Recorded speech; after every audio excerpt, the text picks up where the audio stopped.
It's the Logan Power Show. Inspirational and motivational. It's the Logan Power Show. Informational to help you grow.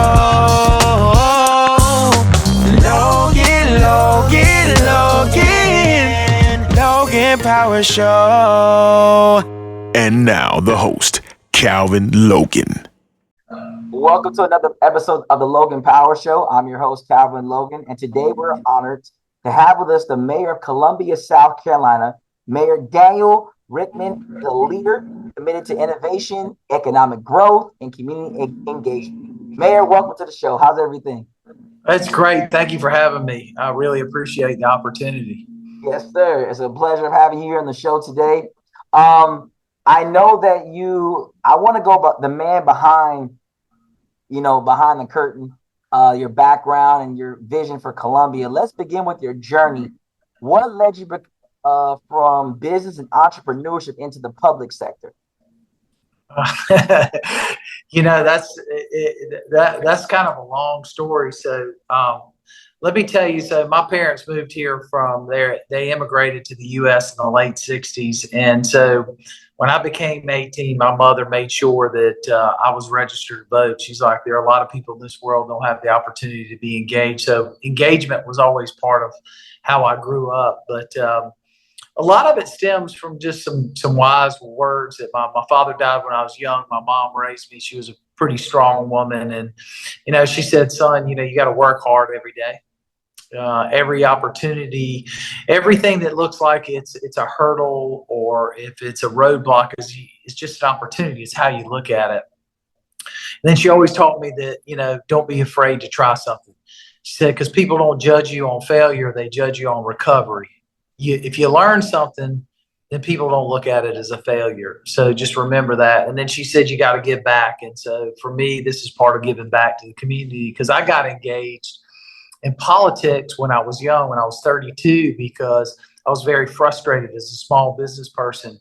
The city council at that time was really not engaged with us. And then the opportunities I had to be engaged with them, they really didn't pay attention and got frustrated after a council meeting where I just felt like I was trying to solve a problem and I got berated for it.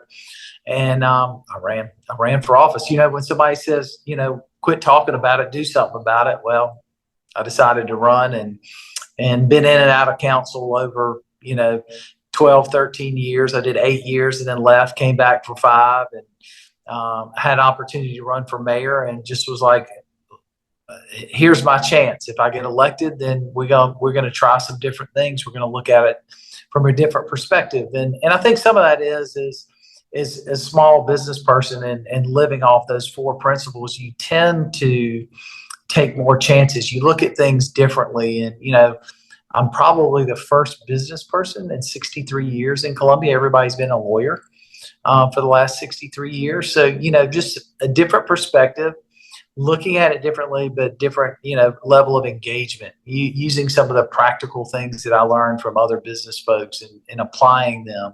And a lot of that is engaging with, our workforce, understanding where are the thresholds that are keeping us from delivering that customer service. So, it's kind of a multi-year journey, but hey, I love it. This is the greatest job I've ever had. Yes, sir. It seemed like you're enjoying it and, approaching going into the 4th term of it. 2021, got selected as mayor. You're doing some great things. Now, when we talk about the city of Columbia, South Carolina, your vision that you have, what do you see now as Columbia's greatest strength right now since you've currently been in office? Oh, I think it's really twofold. The greatest strength is our people. And, one of the things that we talk a lot about is telling our story. And Columbia has never really told its story. It's been the Eeyore of the state. We've allowed Charleston to, it's been the #1 vacation spot. It gets written up all the time. And then Greenville, was becoming kind of the manufacturing area with BMW and Michelin and all these investments. And people kind of wrote us off as just the state capital filled with colleges and universities. And what they missed is all the things that were happening here. All the entrepreneur, how many small businesses we have, the atmosphere where we've got tech and other things coming together, the patents in the universities that are actually helping us thrive as a city. I mean, with 6 colleges and university, the talent pool here is unbelievable. We just never really told anybody about it.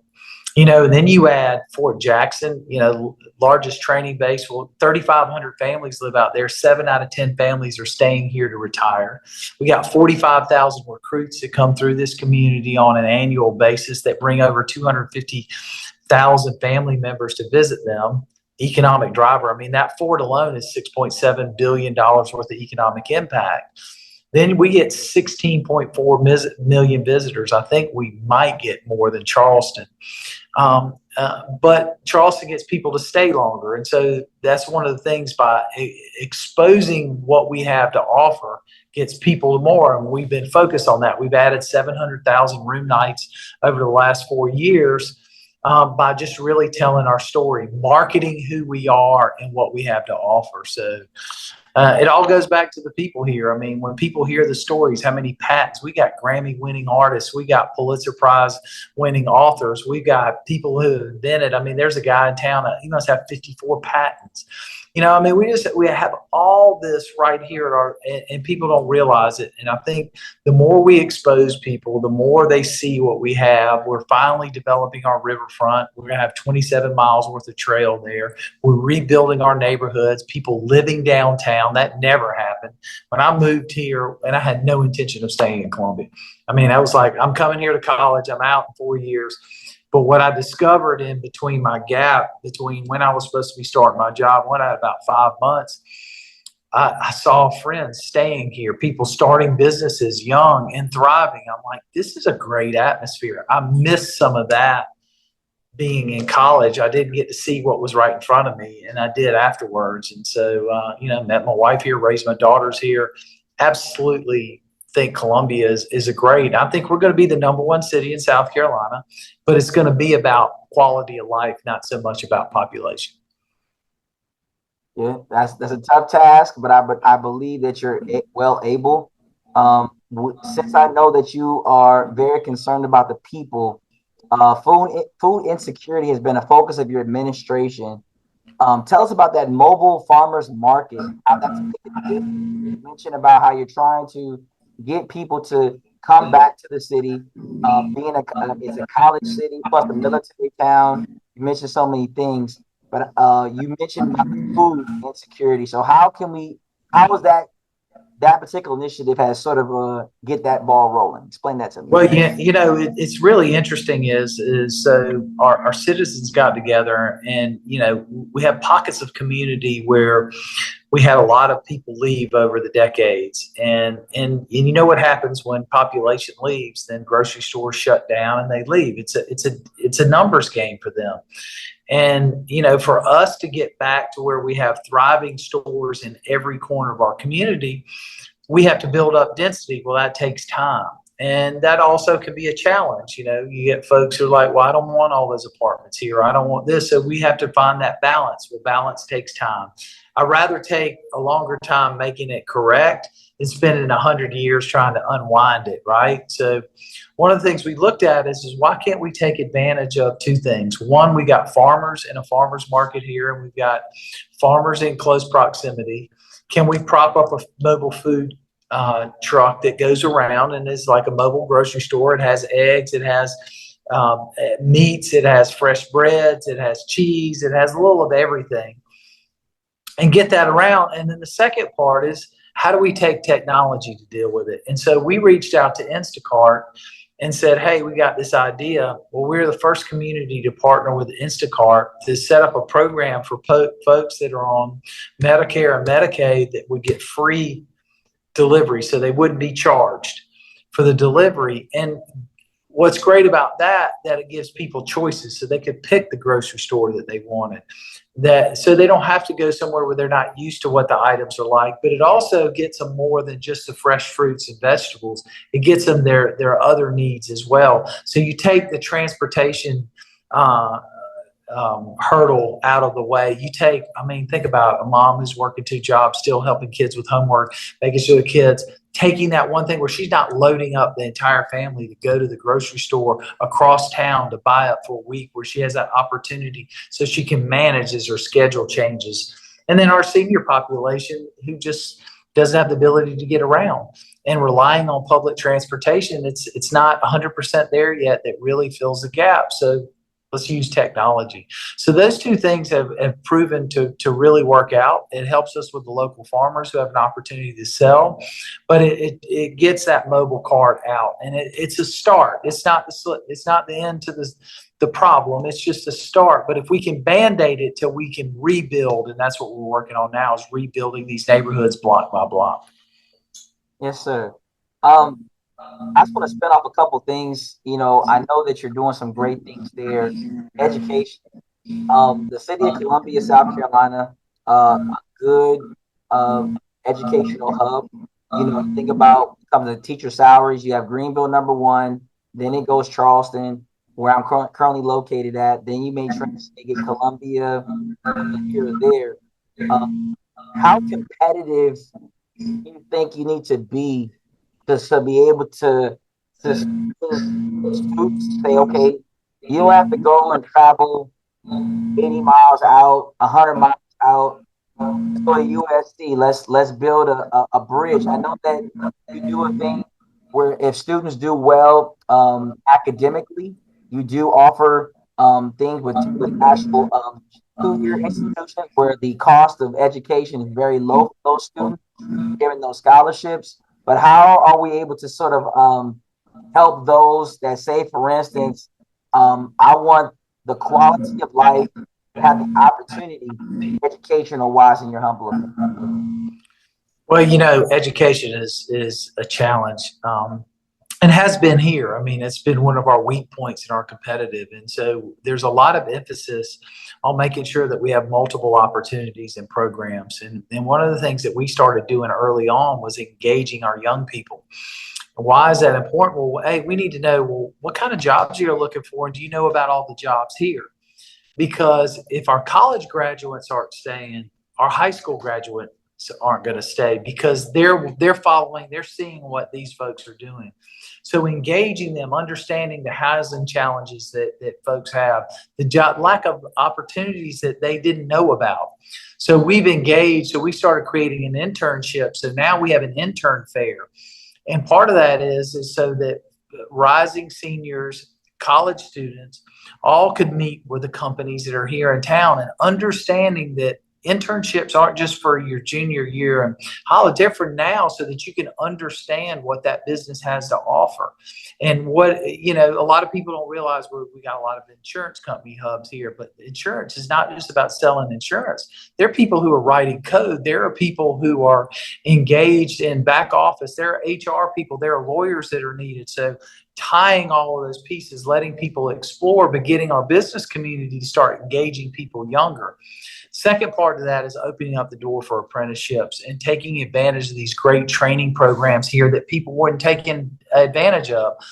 Today, if I'm a young person, I got to really think hard. Am I going to college, or am I going to go learn HVAC or electrical? Or, you look at the opportunities there. Even some of the specialty hardware, everything from copper on, these jobs are high paying jobs with the opportunity for you to start your own business out of that. One of the electrical companies here is doing an apprenticeship program. And he told me, he said, the greatest compliment I get is when somebody comes to me and says, I'm ready to start my own business. I'm going to branch out. He's like, we celebrate it like they were retiring, because they have an opportunity to do it. He said, we need this. And I remind some of our young folks, have you ever met a broke plumber or electrician? No. And if you go to the coast and you go to the marina, the biggest boats are owned by those guys. You think of the names down there, Trash Man, or Change Order, or Pass Me the Pliers, 3 of the biggest boats I can name that I've seen. And you start thinking about that, you realize that we need to expose people to the opportunities that are here. I mean, from welding to automotive to diesel mechanics.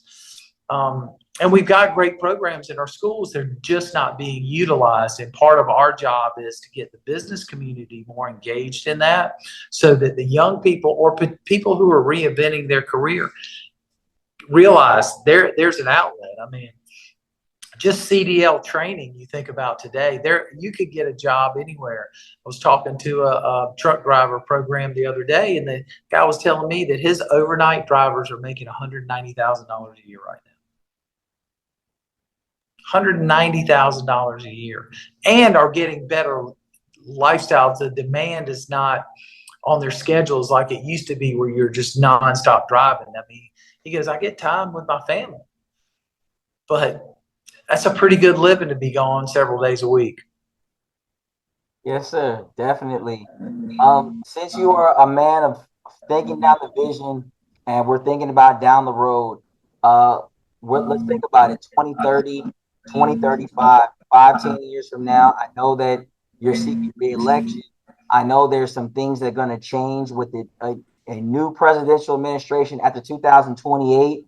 Then moving on in 2030, where that particular new president would then have two. Where do you, what's your vision of Columbia, and what would you like to see happen in the city of Columbia, South Carolina, 10 years from now, in your humble opinion? I think in a 30,000 foot view, I want Columbia to have every opportunity for its citizens, meaning if my kids or my grandkids want to move back to Columbia, they can live in Columbia and have any opportunity that they have in Charlotte, Atlanta, or anywhere else. Job-wise, they don't have to sacrifice anything. They can have it all here. And by tying in our community, I mean, by then we'll have all of our greenways connected. We'll have tripled our downtown living options. We'll have tackled the housing issues. 2,100 empty lots that are completed. We have families living in those lots, and it may not be traditional, single family home. It may be a higher density. We may have 4 single family homes on a lot, or a duplex or a quadruplex, because the housing needs are different now than they were 10 years ago. I mean, 10, 15 years ago, everybody wanted a single family home, and that's not today. That's not what people are looking for today. So for me, it's hitting those goals, filling the gaps that we have. And by doing that, we're going to attract more businesses. We're going to attract more residents. We're going to have bigger tourism. That means our restaurants, our retail, our zoo, our museums, all are filled more, which means more money's being pumped in the community, which means there are more opportunities. And I think at the end of the day, we got to keep pushing that way, which is we got to fill our gaps, and our gaps are housing. It's one of our biggest gaps. We need that different housing, not only downtown, but in our neighborhoods.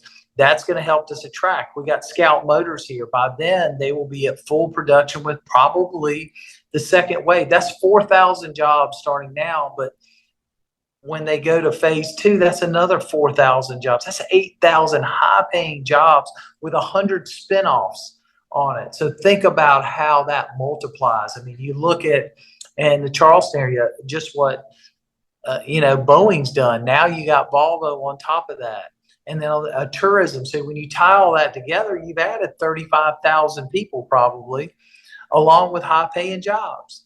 That's what we're trying to strive for. That's where we're going to be 2030. Yes, sir. Just a fun fact.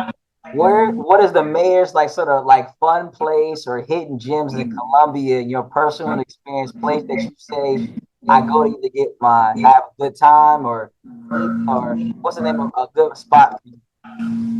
Well, I mean, that's a hard one for me because I have it by categories. Like, if I'm looking for some good soul food, I'm going to the Food Gallery on River Drive. Unbelievable, best fried pork chops and turkey wings. If I want oxtail, I'm going to the House of Prayer on Fridays. If I want a farm-to-table meal, I mean, one of my favorites is Motor Supply, one of our oldest restaurants downtown, one of the first people really to adapt that. Italian, I'm going to Black Rooster. If I want Korean barbecue, I'm going to Boa.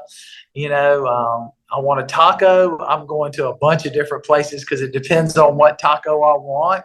I'm a food guy, so I love to go out and try new things. Just tried a place today that does empanadas, and they were unbelievable. A mother and daughter opened up in a little hole in the wall, but golly, I mean, they were just to die for.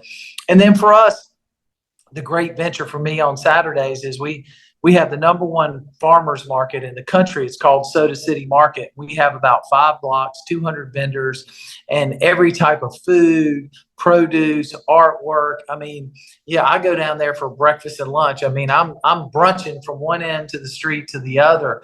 But you can have everything from arepas to paella to avocado toast, biscuits, donuts, you name it. It's down there, and you're down there with 5,000 people you don't know. It's an incredible experience. But there's all types of pockets. There's a gas station right across the river from us in West Columbia. I sneak over to. There's 2 guys there every Saturday cooking ribs and chicken, and it's Peruvian style. And they have this incredible tomatilla hot sauce that goes with it. And that's the kind of stuff that makes it unique and exciting is that type of cuisine and having it in every culture. I got you. So everybody right now in the city of Columbia, you want to get the mayor to come through so that you can feed his family, because he's a food guy. A little last fun fact. I know you're very busy. The University of South Carolina, your football team is going at it to. They said this is the year that you may get to the CFP playoffs. Your women's basketball team is trying to be put up another one in the rafters. Basketball team on the men's side is trying to do very well. Baseball, along with all your also your soccer. There's so many things. Women's golf, our rugby team. I mean, I could go on and on. So how are you able to be able to stay put and not be able to tap into so much opportunities? What will be an ideal season for you as a supportive fan of the University of South Carolina? What would you like to see them do this year across? I want the Triple Crown. I want the football national title. I want the women's basketball national title. I want the baseball title. I want the men's title. I want it all. It's great for our community, but I love that we are competing and we've got this great talent, and we got coaches that are not only taking care of their players and building big teams, but they're engaged in our community. I mean, Dawn Staley, I can't talk enough about her on what she has done for our community, but she's engaged. I mean, you'll see her walking down Soda City. She's walking, constantly exercising, waving to people, talking to people, engaged. She's a great ambassador. Shane Beamer and his wife, Emily, engaged in our community. Our coaches are living downtown. They are part of the community. Lamont is downtown. He's a food guy too, so he's always out and about. He's living downtown. They're engaged. It makes a difference because it helps grow not only our university community that is a major economic driver for us, but it engages the public. It makes people engage. I mean, there isn't a city I don't go to that I'm either asked about Shane Beamer or Dawn Staley. In a city anywhere. And when it's basketball season, everybody's like, hey, can you get me tickets to the game? Can you get me tickets to the game? They want to come and feel 18,000 people at women's basketball. They are enamored by it. So yeah, no, I'm excited, but I also am excited for our other colleges and universities. I mean, Benedict Tigers, winning a Southeastern Conference, for their division, being players, getting into the championship playoff, the growth of their basketball and baseball, Allen University starting football again. I mean, these are incredible feats. We got Columbia College, the Fighting Koalas, man. The Fighting Koalas are bringing in athletes for all over the place. It makes a difference. You feel it. You feel it in our community. Yes, sir. It's a blessing to see. I've been to a couple of those college games with my family, and I can testify. The city of Columbia knows how to come out and show out when it comes to sports. Shout out to Benedict College, Columbia College, Allen. Shout out to the University of South Carolina. And I promise you, you go to that women's game, they got their own DJ, own squad, and they're coming to play. So again, Mayor, we want to thank you, Mayor Rickman. Thank you for your time, your insight, your leadership, the commitment to Columbia's growth, our spark. We pray you continue success in serving the city and the actual people of Columbia. To our listeners, stay connected, stay engaged. Remember, the power is in your voice. Till next time at Logan Power Show, take care, be blessed. My name is Calvin, Logan Power Show, nationwide, worldwide. We love you. We'll see you soon. It's the Logan Power Show. Inspirational and motivational. It's the Logan Power Show. Informational to help you grow.